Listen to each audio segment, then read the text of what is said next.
دیکھا یہ کس قدر ماہر ہیں یہ کاروباری حضرات، یعنی یہ مذہبی کاروباری. یہ کہتے ہیں کہ آن لائن اسلامک ٹیوشن دراصل کا یہ آن لائن اسلامک ٹیوشن کوئی موقع یہ ہاتھ سے جانے نہیں دیتے ہیں مال کمانے کا. اذانیں یہ بیچتے ہیں، نمازیں یہ بیچتے ہیں. اب آن لائن سسٹم شروع ہوا، سب کچھ ان کا آن لائن ہو گیا، پیری مریدی آن لائن ہو گیا، حرام خوری ان کی آن لائن ہو گئی ہے. اصل میں یہی وہ ہیں شام کے بچے سپولے جن کی وجہ سے آج پوری دنیا میں افراتفری ہے.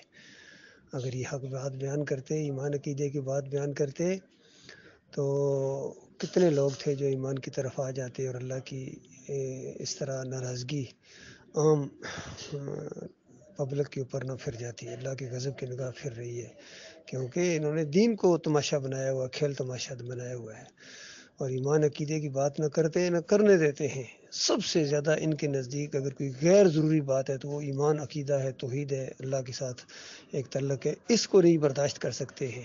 پھر نمازیں پڑھاتے ہیں، روزے رکھواتے ہیں، تہجد گزاریاں ہیں.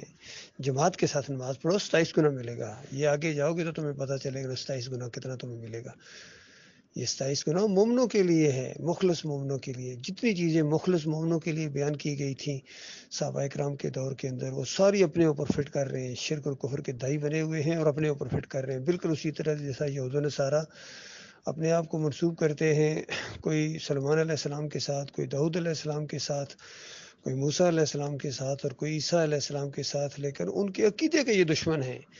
جس بات کو وہ لے کے آئے تھے، جس بات پر وہ پوری زندگی جمے رہے، جس بات کے اوپر انہوں نے توحید کی دعوت دی تھی، اس کے یہ دشمن ہیں اور ان کی گویا پھر بندگی کرتے ہیں. یہی مسلمان آج جو پھیلے ہوئے ہیں یہ بھی یہی کر رہے ہیں. نبی علیہ السلام کی بات کے انکاری ہیں.